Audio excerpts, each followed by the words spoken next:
السلام علیکم دوستو۔ اللہ رب العزت نے آج ہمیں حضرت علی اور حضرت فاطمہ بنت محمد صلی اللہ علیہ وسلم کے گھر کا زیارت کرنے کا توفیق نصیب فرمایا۔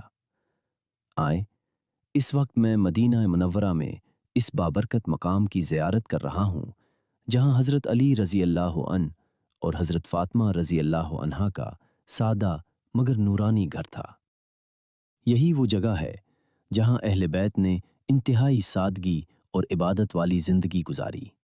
حضرت فاطمہ رضی اللہ عنہا اپنے ہاتھوں سے چکی پیستی تھیں اور گھر کے کام کرتی تھیں، جبکہ حضرت علی محنت اور عبادت میں زندگی گزارتے تھے۔ اسی بابرکت گھر میں حضرت حسن اور حضرت حسین کی پرورش ہوئی، جو جنت کے نوجوانوں کے سردار ہیں۔ آج بھی یہ گھر اپنی پرانی حالت کے قریب محفوظ ہے اور اسے باڑ کے ذریعے سے کور کیا ہوا ہے تاکہ اس تاریخی مقام کی حفاظت کی جا سکے۔ یہ جگہ ہمیں سادگی، صبر اور اللہ پر بھروسے کا سبق دیتی ہے۔